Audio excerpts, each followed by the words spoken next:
आज से ठीक 4 साल पहले मैंने एक इंटरव्यू किया था और उस इंटरव्यू का टाइटल था my journey of 0 to 1000 crore. मेरी यात्रा नहीं, किसी और की यात्रा थी। और अगर मैं आपको ये कहूँ, ये यात्रा पिछले 4 सालों में 1000 करोड़ से बढ़कर 2000 करोड़ हो गई। तो आप तो जानना चाहेंगे कि भाई ऐसा कौन शख्स है, ऐसा व्यक्तित्व कौन है जिसने पिछले 4 सालों में 1000 से 2000 करोड़ की यात्रा की है। लेकिन एक चीज़ समझ लीजिए, लगता भले ये कि 4 साल में पैसे दुगुने हो गए, 1000 से 2000 करोड़ हो गए, लेकिन इसके पीछे है बड़ी लंबी कहानी, कड़ी मेहनत, और वो भी कोई 1, 2, 4, 5 साल की नहीं, पूरे 25 साल की।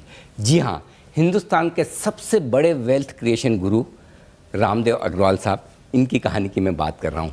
और पिछले 25 सालों में 25 बेहतरीन wealth creation studies Ramdeo Agrawal साहब ने किए, और अब इस खास मौके पर उन्होंने एक बेहतरीन किताब लिखी है। और इस किताब को मैं नाम अपनी तरफ से जो देना चाहता हूँ वो है वेल्थ क्रिएशन की बाइबल। जी हाँ, आप पढ़ेंगे तो आप दंग रह जाएंगे कि क्या एक किताब में इतना सारा ज्ञान हो सकता है। बस इसी किताब पर और वेल्थ क्रिएशन के इस स्टडी के 25 साल पूरे होने पर हम बातचीत करेंगे मोतीलाल ओसवाल फाइनेंशियल सर्विसेज के फाउंडर और मैनेजिंग डायरेक्टर रामदेव अग्रवाल साहब से। सर, बहुत बहुत स्वागत है, धन्यवाद आपका। आपने मुझे चुना इस इतनी बेहतरीन किताब जो आपने लिखी, मतलब इसे किताब तो मैं कह ही नहीं सकता, किताब तो बहुत हल्का शब्द है, ये ग्रंथ है। ये स्टॉक मार्केट में जो लोग निवेश करना चाहते हैं उनके लिए ग्रंथ है, पूरे 88 पेज का, और मैंने 2 बार पढ़ी है। इसीलिए मैंने आपसे इंटरव्यू के लिए काफ़ी समय मांगा। मैंने कहा थोड़ा और समय दें सर, थोड़ा और समय दें। और वाकई में जो आपने किताब लिखी गज़ब है। कहाँ से आइडिया आया, पहले इसके बारे में बताएं सर। देखिए, हमने वेल्थ क्रिएशन स्टडी चालू किया 95-96 में जी। सो उस समय, अब 95-96 मतलब आप सोचिए 25 साल पहले हम भी बच्चे थे, समझ लीजिए आप जी। और नए नए मतलब कंपनी बनी थी, तो हमने बोला कुछ तो करें। तो फिल फिशर की बुक जो थी common stock uncountable profit ji, तो उसमें लिखा था कि भाई when you enter the market first you must try to understand how money has been made in any markets. मतलब किस कंट्री में कैसे पैसे बनते हैं। हर कंट्री में हर बिजनेस में पैसे नहीं बनते। जैसे 2 व्हीलर कंपनी इंडिया में पैसे बनाते हैं, दुनिया में कहीं नहीं बनता पैसा। ओके, है ना। डिजिटल कंपनी अमेरिका में पैसे बनाते हैं, दूसरे जगह नहीं बनते। हर जगह का अपना एक बेसिक एडवांटेज होता है। जैसे आईटी कंपनी, जैसे यहाँ पर इन्फोसिस, टीसीएस, तो यहाँ जो तूफान है आईटी कंपनीज का, आईटी सर्विसेज कंपनीज का, वो दूसरे पार्ट ऑफ द वर्ल्ड में नहीं है। वहाँ they are dying. So you have to understand which are the companies, which are the businesses, वो यहाँ पैसे बना रहे हैं। तो हम बोले कि भाई चलो एक ऐसी स्टडी करते हैं, ये देखें कि पिछले 5 साल में किसने पैसे कमाए और क्यों कमाए, वो कंपनी क्या है। तो उसी कारण से हमने ये स्टडी चालू की। लेकिन पिछले 4 सालों में आपकी वेल्थ तो दुगुनी हुई है मार्केट में। तो वैसे ये पूरी कहानी जो अभी ये पूरा शो है उसी पर मैं आधारित करके आपसे बातचीत भी करूँगा। लेकिन ऐसा क्या खास अलग से आपने पिछले 4 सालों में किया है? नहीं, 4 साल तो बहुत नॉर्मल बीते। इनफैक्ट हमें 4 साल में भी आपका ये क्रैश भी हुआ बीच में जी। सो वो एक बहुत बड़ा एक ये होता है, क्या नाम है, इवेंट होता है जी। हर पोर्टफोलियो में जो लॉन्ग टर्म पोर्टफोलियो होता है उसमें हर 5 साल 10 साल में एक ऐसा बड़ा कट आता है 50-60% का। तो मेरे पास 4 बार हो गए। 92 में हुआ, जब मैं चालू किया 1990 में, तो कुछ भी पैसे था समझिए, 1 करोड़ था समझिए। वो भी 1 करोड़ बाद में आया, लेकिन फिर भी 1 करोड़ था समझिए। तो वो हर्षा मेहता बुल रन में हो गया 30 करोड़। 30 करोड़ घट के हो गया 10। तो पहला कट आया 67%। 30 वाला 10 हो गया। 30 वाला 10। फिर वहाँ से चालू हुआ धीरे धीरे। फिर तो बोले यार अब 10 करोड़ बहुत है हम लोग के लिए, मेरे और मोती के लिए। हम दोनों मेहनत किया, और जब Y2K आया, सॉफ्टवेयर का जब बूम हुआ, उसमें 10 का 100 हो गया। वाह। मतलब जो हम कमाए, जो 2-4 करोड़ रुपये जो कमा रहे थे, वो भी उसमें डाल रहे थे, तो 10 का 100 हो गया। फिर 2003 में जब कोलैप्स हुआ Y2K बूम का, तो 30 वापस। हाँ यार, ये तो बड़ा मुश्किल है। मतलब जितना चलो उतने 10 साल का, फिर वहीं खड़े हो जी। फिर उसके बाद जो है, फिर वापस हम लोग थोड़ा डिप्रेस उस समय महीना 15 के लिए। फिर बोले आता तो कुछ है नहीं दूसरा, है ना, आप निकम्मे हो शेयर में आने के बाद। तो हम लगे रहे, मोतीलाल को बनाते रहे। फिर आया कमोडिटी बूम 2003 से 2008 का। यस, उसमें हम हो गए 550 करोड़ का हो गया वो पोर्टफोलियो। कंपनी को छोड़ दिया, आप कंपनी अलग है, मोतीलाल ओसवाल कंपनी। ये जो हमारा और मोती का जो पर्सनल इन्वेस्टमेंट पोर्टफोलियो था जी, वो हो गया 550, 30 से 550। वापस कोलैप्स हो गया, फिर आधा हो गया, फिर 100 हो गया। बोला यार ये बहुत तकलीफ वाला काम है मेरे समय ना। फिर उसके बाद फिर लगे रहे। अब जाके जो है ये फरवरी 2020 में ये हो गया था 1850। तो मेरे को लग रहा था भाई चौथा बुलावा आ गया करके समय। अच्छा। कलकत्ता में बात कर रहे चौथा बुलावा आ गया, वापस कोलैप्स। फिर वापस मेरे ख्याल से इस बार 40-45% गिरा, 1150 के आसपास पहुंचा। अब वो 1150 भी बढ़ के 2000 करोड़ के ऊपर हो गया। तो सर ये चीज़ बताइए कि जब आपको पता भी है और वो एक सिक्स सेंस भी आता है कि भाई बहुत हो गया, तो जब ये फॉल इतना तेजी से आता है तो उस समय अपने आप को मजबूत कैसे रखना है? अब तो मजबूत है। अब क्या मजबूती है? मजबूत तो उस समय होना था जब शुरू में, जब पैसे कम थे। अब तो इतना पैसा भाई गिर के भी कितना गिरेगा ना, 50% गिरा लोगे, लेकिन उससे ज़्यादा क्या कर लोगे? मुझको मालूम है जो गिरता है वो सीधे fall is temporary, up is permanent. तो जो 2000 से 1000 हुआ तो मेरे मालूम है 2000 तो ऐसे देखते देखते हो जाएगा। इतना नहीं, ये नहीं मालूम था कि मार्च के अंदर में हो जाएगा करके, समझे ना? ये इतना 6 महीने के अंदर में ऐसा वर्टिकल टेक ऑफ आएगा, ये नहीं मालूम था मेरे को। लेकिन इतना मेरे को मालूम था कि साल 6 महीने में वापस आया था, ठीक हो जाएगा। और वहाँ से फिर चालू होगा जर्नी। तो 7-8 साल की भी फुर्सत हो तो हमारा क्वारंटाइन हो गया, समझिए पोर्टफोलियो क्वारंटाइन हो गया। अभी 7-8 साल के लिए आप अच्छे हो, मतलब करेक्शन से आएगा, कोलैप्स नहीं आएगा। हाँ, कोलैप्स नहीं होगा, बुरी तरह से मरेंगे नहीं। तो आपने कहा कि मंदी टेम्परेरी है, तेजी परमानेंट है। लेकिन ये जो पिछले 4 फॉल की कहानी आपने बताई, इसमें एक चीज समझ में आती है, जो आपका मंत्र है, बाय राइट सिट टाइट, शांति से लेके बैठ जाओ, ये तो ऊपर नीचे होता रहेगा। एक तो पहली बात क्या है, आपके पास 100 रुपये है, आप डिसाइड करो भाई मेरे को कितना इक्विटी में डालने का है जी, और उसके बाद फिर मस्ती मत करो। मतलब यदि मान लो 100 डालने का तो 100 के 100 इक्विटी में बैठ रहो। क्योंकि बाजार में क्या है, यदि आप 5-7 दिन जो अच्छे से अच्छे दिन होते हैं पूरे 365 में, उस दिन यदि आप नहीं रहे बाजार में तो आप समझ लो you are worse than bonds. 5 best days if you are not there in the market, मतलब आपका रिटर्न जो है ना बॉन्ड से खराब आएगा। करेक्ट। तो मेरे को 5 दिन कैप्चर करने का है। अब वो क्या तरीका 5 दिन कैप्चर करना है? कोई चार्ट देके तो हो नहीं सकता वो। आप पूरे के पूरे यदि 220 दिन ट्रेडिंग हो रहा है, 365 दिन, 365 दिन आप वहीं बैठे रहो आप। तो जो शिव जी के टेम्पल में कोई भी आएगा सब दिखेगा, समझे ना? मैं नंदी बैल की तरह बैठा रहता हूँ। बिल्कुल, तभी प्रभु के दर्शन होते हैं। प्रभु के दर्शन पक्के होने वाले हैं। सामने शिव जी के सामने बैठे हैं। अच्छा, तो आपने कहा कि जो कुछ लेना है अच्छा लेना है, लेके बैठे रहो। तो ये जो खरीदने की प्रोसेस है, ये प्रोसेस आप 25 सालों से पढ़ रहे हैं और हमें भी पढ़ा रहे हैं, राइट? जो वेल्थ क्रिएशन स्टडीज जो आपकी चल रही है, और हर साल इंतज़ार रहता है मुझे भी और सब लोगों को कि इस बार रामदेव सर क्या लिखेंगे। लेकिन इस बार आपने जो लिखा है, 25 साल पूरे हुए हैं, तो पूरे 25 साल के एक साथ आपने बुक बनाई है और वो लिखा भी है। मैं उस पर भी बात करूँगा। ये एक बड़ी इंटरेस्टिंग बुक रामदेव सर ने लिखी है, देखिए, द QGLP चेकलिस्ट। ये 25 सालों की पूरा इतिहास है। तो ये 25 सालों का एक साथ इतिहास लिखने का ख्याल कैसे आया? देखिए 24 तो हमने कर लिए थे, अभी 25वां के लिए हम सोचे थे अभी टाइटल क्या रखें। सब्जेक्ट तो बहुत मिलते हैं जी, क्योंकि हमको ऐसा लगता है कि हमको इतना ही आता है बाजार का और इतना कुछ बाकी जानने का, तो सब्जेक्ट की कमी नहीं है।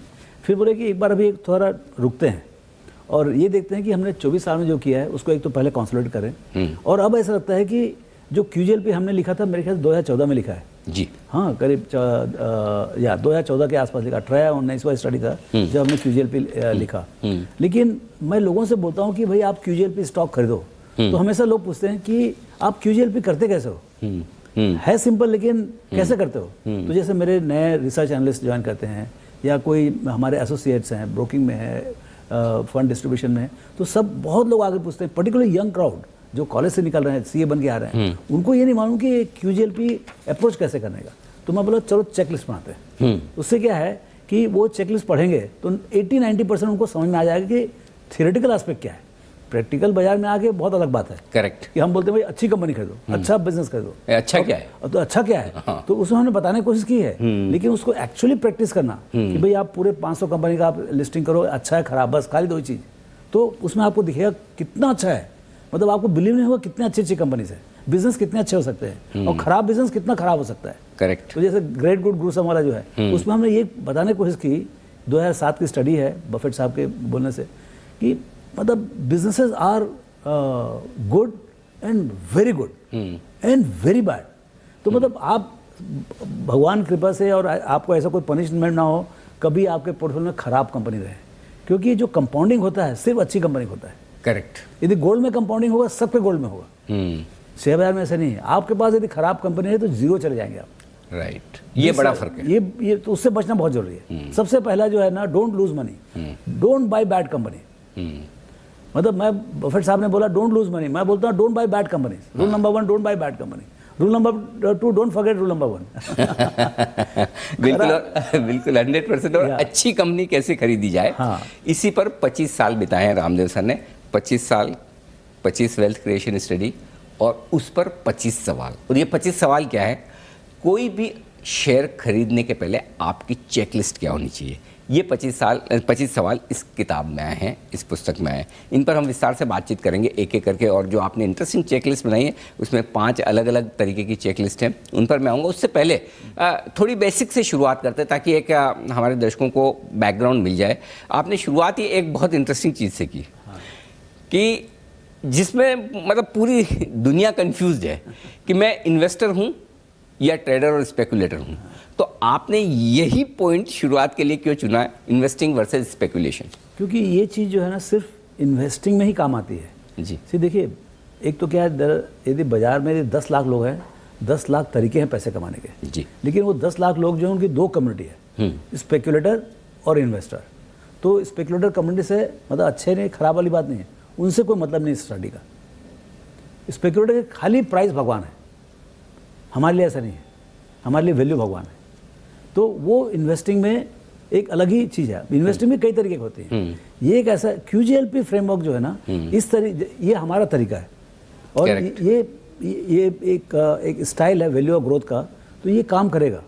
लेकिन कैसे काम करेगा, तो ये it is only for investing, not for speculation. So जो नए लोग आते हैं उनको ये नहीं मालूम है कि what is the difference between speculation and investment. कई लोग जो है ना उनको लगता है वो इन्वेस्टिंग कर रहे हैं, एक्चुअली वो स्पेकुलेट कर रहे हैं। करेक्ट। तो ये नहीं होना चाहिए, क्योंकि उनके रूल्स अलग हैं। आप यदि स्पेकुलेट कर रहे हैं तो आप अच्छे से स्पेकुलेशन करें आप, और यदि इन्वेस्टिंग कर रहे हैं तो अच्छे से इन्वेस्टिंग के रूल्स फॉलो करें। वो इन्वेस्टिंग के रूल्स अंडर QGLP फ्रेमवर्क हमने लिखने की कोशिश की है। करेक्ट। और QGLP मैं बता दूं हमारे दर्शकों को, जब आप ये किताब पढ़ेंगे आपको सब कुछ समझ में आएगा। Q क्वालिटी के लिए है, G ग्रोथ के लिए, L लॉन्जिटिविटी, ये ग्रोथ कितने लंबे समय तक रह सकती है, और P रीजनेबल प्राइस, यानी कि जो आप ये तीनों फैक्टर देखकर कोई स्टॉक खरीदना चाहते हैं तो उसकी प्राइस रीजनेबल होनी चाहिए, महंगा नहीं होना चाहिए। इन्हीं पर आगे बातचीत करेंगे। लेकिन स्टॉक पिकिंग को लेकर आपने कुछ इंटरेस्टिंग चीज़ें शुरुआत में लिखी है कि तरीके क्या है, टॉप डाउन या बॉटम्स अप, आपको क्या पसंद है और दोनों में फ़र्क क्या है? सी टॉप डाउन मतलब एब्सोल्यूट टॉप डाउन क्या होता है कि वर्ल्ड इकोनॉमी में क्या होगा, फिर इंडियन इकोनॉमी क्या होगा, इंडियन इकोनॉमी कौन सी इंडस्ट्री अच्छी चल रही है, उस इंडस्ट्री में कौन best company, that is a classic top down.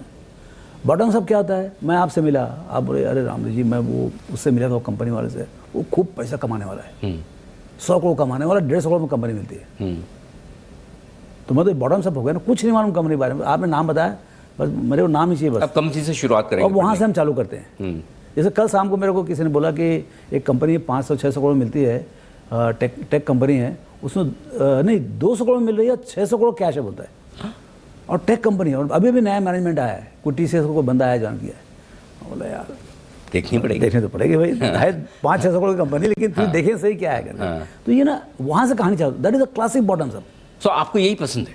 मेरे सी अल्टीमेट आई लाइक बोथ, मेरे रीडिंग करता हूँ मैं टॉप डाउन। अच्छा, रीडिंग जो है मतलब बहुत सारी सी क्या है, देखिए आपको you are buying the future, तो फ्यूचर में दुनिया कैसे बनने वाली है, और दुनिया अभी कैसी दुनिया, भाई आप जितना पढ़ो उतना आपको दुनिया समझ में आएगी कि मतलब अमेरिका कितना बड़ा है, चाइना कितना बड़ा है, वर्ल्ड कितना बड़ा है, उसमें हम कितने छोटे हैं, और कितना बड़ा अपॉर्चुनिटी है। तो ये सब समझने के लिए आपको थोड़ा सा बिग पिक्चर का भी समझ जरूरी है।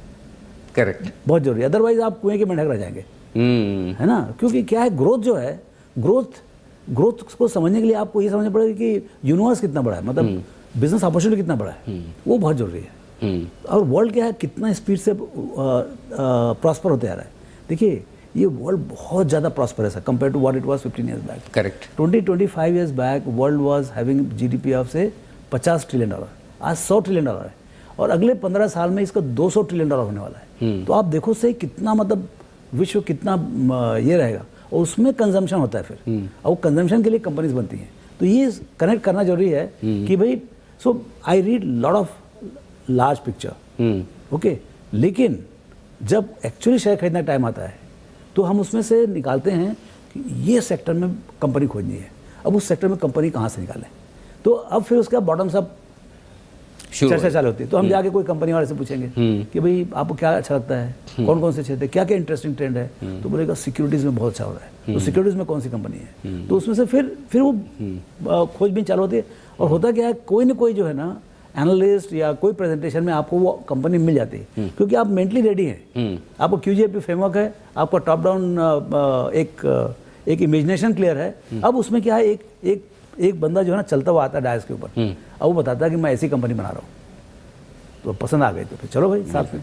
तो फिर उस कंपनी की वैल्यू, हाँ, अल्टीमेटली तो हर चीज़ की एक वैल्यू, किसी चीज़ पर वो इस वैल्यू पर अच्छी है, किसी पर खराब है, तो आप वैल्यू कैसे डिसाइड करते हैं? हाँ, तो वो वैल्यू का जो है, देखिए शुरू में तो CA में मालूम है आपको 4 पेज का था, शुक्ला ग्रेवाल के बुक में कुछ नहीं था बिल्कुल। अब उसके बाद आप रीडिंग चालू करो। Value is what you get, price is what you pay. Correct. ये फंडामेंटली आपको समझना पड़ेगा। Value and price are 2 different things. Correct. ये बाजार ऐसा है जहां 1 का चीज 20 में बिकता है और 20 का चीज 1 में मिलता है। ये आप पता होना चाहिए। ये नहीं, ये आपके पास फेथ होना चाहिए। हाँ। कि बाजार में is not very fair market, कि मतलब आपको हर जगह गोल्ड का दाम वही भाव मिलेगा। आप कहीं भी चले जाएं इंडिया में 100 रुपए के आगे पीछे आपको गोल्ड मिलेगा। करेक्ट। ऐसा नहीं है। शेयर बाजार में बहुत उठापटक है। 100 की चीज मतलब 1000 में बिकती है, मतलब एकदम अत्याचार है। दोनों तरफ अत्याचार है। और इधर मालूम पड़ा 12% का डिविडेंड यील्ड है कंपनी में, और फिर भी नहीं बिकती। करेक्ट। तो ये क्या है, तो इस टाइप में समझने का बहुत जरूरी है, what is the underlying value. हाँ, मतलब उसमें एक्चुअल में उसका वर्थ क्या है। और प्राइस तो आपको मालूम ही है। प्राइस तो आपको सबको, अभी कोई उसमें आर्बिट्राइज है नहीं। करेक्ट। प्राइस कहीं भी जाए आपको, प्राइस सबके पास है, प्राइस वैल्यू क्या है वो पता करना है। उसी कारण से जो है ना शेयर बाजार में जो आते हैं, प्राइस जानने में आपको कोई बहुत तिरंदाजी नहीं है। करेक्ट। और नहीं, मेरे पास बेस्ट मशीन है, कोटेशन मशीन। अरे भाई क्या कर लेगा, बहुत बेस्ट मशीन था। जब हमने चालू किया 87 में जी, अहमदाबाद और मुंबई के बीच में 10% प्राइस गैप होता था। उसके कारण से मुद्रा ओसल में हमने चालू किया। यहाँ पर से हम खबर देते थे, वहाँ से खरीदते थे और नेक्स्ट डे यहाँ लाके बेचते थे, तो 5 से 7%, 10% गैप मिलता था।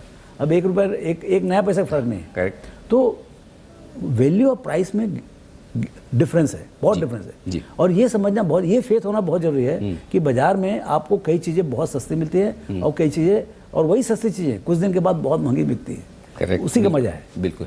लेकिन जैसा मैं शुरुआत में भी कह रहा था कि पावर ऑफ कंपाउंडिंग आपका फेवरेट सब्जेक्ट रहा है और आपने खुद ने किए अपने लिए। तो आप बता ही रहे 1990 के 1 करोड़ आज 2000 करोड़ है और पिछले 4 साल में 1000 से 2000 करोड़ पहुंचे। आपकी वेल्थ क्रिएशन स्टडीज में भी और पर्सनल लाइफ में भी पावर ऑफ कंपाउंडिंग की जो पैसे से पैसा बनाने वाली जो कला है, उसकी इंपॉर्टेंस क्या है? भाई ये पूरी life he is only about compounding है। आपका नॉलेज कंपाउंड हो रहा है। आप एक पुस्तक पढ़ते हो, आप आगे बढ़ते हो। तो आज आप जैसे एंकर हो, आज आपको 10-15 साल से आप कर रहे हैं, 20 साल से कर रहे हैं, तो आपको एक क्यूमुलेटिव एडवांटेज है आपके प्रोफेशन में। जी। आज कोई नया आदमी आएगा, आपसे भी ज़्यादा ब्रिलियंट रहेगा, CA भी किया रहेगा और शायद MBA भी किया रहेगा, लेकिन वो काम नहीं कर सकता जो आप कर सकते हो। आपको एक तजुर्बा है कई चीज़ें करने का, कई चीज़ें नहीं करने का, आपके पास कॉन्टैक्ट्स हैं। सो वो जो क्यूमुलेटिव एडवांटेज आता है, जो हमने 150, 200, 250 पुस्तकें पढ़ ली, कई फैक्ट्री विजिट कर ली, कई मैनेजमेंट के बोर्ड रूम में गए, कई मैनेजमेंट हमारे बोर्ड रूम में आए, कई लोगों से, कई एनालिस्ट से हमारी बातचीत हुई है। तो वो चीज़ जो है ना, अच्छा आपने जो फाइनेंशियल स्टेटमेंट देखे हैं, हर बात दिन भर बैठे देखते रहो आप। आजकल तो इसमें भी, ऐप में भी बहुत कुछ आता रहता है। तो ये जो हमारे पास एक जो तजुर्बा है कि भाई ये कंपनी वाले से 1 घंटा बात करो तो समझ में आता है ये लंबे रेस का घोड़ा है या गधा है। तो ये शुरू में आपको वो जजमेंट लेना पड़ता है। करेक्ट। कि भाई ये कंपाउंड अगले 20 साल में क्या बनेगा है। जैसे इन्फोसिस में आप नारायण मूर्ति साहब से मिलते हैं 93-94 में, आधे घंटे में आप पागल हो जाते हैं। मतलब एक एनर्जी थी, एक वो अभी भी है उनमें, लेकिन उस समय की जो एक बात ही अलग थी। और वैल्यू माइग्रेशन का concept, so multiple concept has to be brought in. एक तो वो सब आपको आएगा, एक तरफ बिजनेस है, दूसरी तरफ मैनेजमेंट है, तीसरी तरफ लॉन्जिविटी है, चौथा ग्रोथ है, and then you get it at free of cost.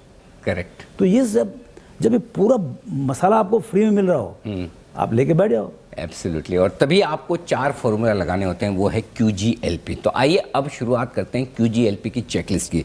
इन 25 सालों की वेल्थ क्रिएशन स्टडीज़ के दम पर रामदेव सर ने 25 सवालों की एक चेकलिस्ट बनाई है। कोई भी शेयर खरीदने के पहले आप उस शेयर को इस 25 सवालों की चेकलिस्ट पर टिक करें। यस यस नो यस जो भी है, उसके बाद आप एक डिसीजन पर पहुंचे कि वाकई में ये शेयर मेरे पोर्टफोलियो में आने लायक है नहीं। और उसमें भी 5 अलग अलग सेगमेंट बनाए, business checklist, growth checklist, management checklist, price checklist और रिस्क चेकलिस्ट। इसमें अलग अलग किस तरह से इस चेकलिस्ट को आप आगे बढ़े, अब उन पर हम करते हैं बातचीत। तो सर शुरुआत करते हैं बिजनेस चेकलिस्ट के हिसाब से। एक मैं बोल दूं, जी जी, ये जो चारों जो है ये अपने आप एक मास्टर चेकलिस्ट है। हाँ, QGLP, ये चारों चीज जो है आपको देखना ही है। हर ये देखिए, हर आदमी का अपना चेकलिस्ट होगा। ये मैं जो करता हूँ, मैं लिखा हूँ, मैं यू नो करेक्ट। इसमें एक भी चीज ऐसा नहीं जो हम नहीं करते। और अच्छा, आपकी ये पूरी कंप्लीट है, ये 25 ये हमारे, ये मतलब टाइम टेस्टेड है, ये हम करते ही हैं।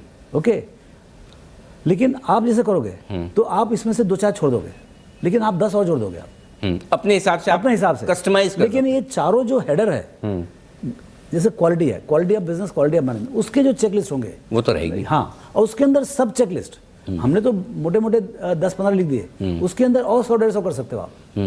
तो वो आपकी मर्जी है कि आप कितने गहराई में जाना चाहते हैं। लेकिन आपको सब पूरे को देख के फिर आपको ये बोलो भाई ये बिजनेस अच्छा है, लंबे रेस को बोला है, फिर आप दूसरा जजमेंट लोगे ये मैनेजमेंट बहुत अच्छा है। तो ये 2 हो गया ना, तो आपका 90% काम हो गया कि भाई अच्छा बिजनेस रन बाय अच्छा मैनेजमेंट, मतलब अगले लंबा 10-20-25 साल के लिए कहानी बन गई। दूसरा फिर क्या है, ग्रोथ, QG। अभी ग्रोथ का असेसमेंट जो है ये बहुत थोड़ा ट्रिकी है, उसमें आर्ट चाहिए और थोड़ा किस्मत भी चाहिए, समझे ना। और कभी कभी ढीले मैनेजमेंट में तो बता भी देते हैं बहुत लंबे चौड़े। और कई बार पुस्तकें पढ़ने से समझ में आता है कि ये बॉस ये तो होने ही वाला है, ये तो हो ही रहा है। मतलब जो वैल्यू माइग्रेशन में जो है ना, उसमें बहुत अच्छा ये आता है। तो वो ग्रोथ की अपन बात करेंगे। फिर चौथा लॉन्जिविटी। अभी भाई ये 12 महीने कहानी है कि 12 साल की कहानी है, वही फर्क आता है। करेक्ट, फर्क सबसे बड़ा फर्क उधर, लीवर नेस्ले ये 12 महीने कहानी नहीं है, 120 साल की कहानी है। वाह। तो वैल्यूएशन में मतलब आपको डिस्काउंटेड कैश फ्लो करो तो उसमें जुड़ते जाएगा फिर लाइन से, तो उसी कारण से पी भी बढ़ते जाता है सर कंपनी का। करेक्ट, बिल्कुल ठीक बात है ना। तो QGL, हाँ। फिर उसके बाद वैल्यूएशन, ये तीनों को देख के आप समझो भाई इसका कीमत तो 1000 को होना चाहिए, लेकिन एक्चुअली बाजार में 100 मिल रहा है। सर ये एक चीज़ है, ये कैसे करते हैं? मतलब अब आप जैसे ना, आपने कैसे बोला इस कंपनी का कीमत तो 1000 करोड़ होना चाहिए, और आमतौर पर मैं बताऊँ इन्वेस्टमेंट करने वाले क्या करते हैं, इस शेयर का भाव तो 50 रुपये होना चाहिए, वो शेयर का भाव निकालते हैं, आप कंपनी की कीमत निकालते हो। ये बड़ा फर्क है, सोच में फर्क है। करेक्ट। मैं कभी प्राइस देखता नहीं, मैं हमेशा मार्केट कैप देखता हूँ। हाँ। ये डिफरेंस कैसे लाया जाए दिमाग में? पता नहीं, मैं शुरू से ये क्या है, 2 रुपये का शेयर होता है, 1 रुपये का शेयर होता है, 10 रुपये का होता है, 100 रुपये का शेयर होता है। किसी ने स्प्लिट, जैसे MRF है, उसने भाई ने स्प्लिट ही नहीं किया, वो 4.25 अब वो 30-40 हज़ार करोड़ की कंपनी हो गई, और अभी भी 4.25 करोड़ का इक्विटी है उसका, 10 रुपये का शेयर है। अभी उसको क्या मतलब, उसका 4.25 करोड़ के शेयर के पर शेयर 80,000 रुपये बाहर, क्या बात करो उसके बारे में। तो उसी कारण से उसका मार्केट कैप कितना वो देखो आप, 35,000 करोड़ का मार्केट कैप। हाँ ये ठीक है, MRF 35,000 करोड़ मार्केट कैप है, ये समझ में आता है। बिल्कुल। तो ये जो 4 बड़े फॉर्मूला है वेल्थ बनाने के और स्टॉक चुनने के, उसकी चेकलिस्ट, और इस चेकलिस्ट में एक एक चेकलिस्ट पर करेंगे टिक और जानेंगे कि क्या वाकई में आपके पोर्टफोलियो में जो शेयर है वो इन सारी चेकलिस्ट पर खरा उतरता है, या फिर अगर आप कोई शेयर खरीदने का मन बना रहे हैं तो क्या आपको इस चेकलिस्ट को पूरी तरह से दिल से फॉलो करना चाहिए, है ना। तो बस इसी पर करेंगे बातचीत हमारे अगले एपिसोड में भी। वेल्थ क्रिएशन का परफेक्ट फॉर्मूला पार्ट 2 भी ज़रूर देखिएगा।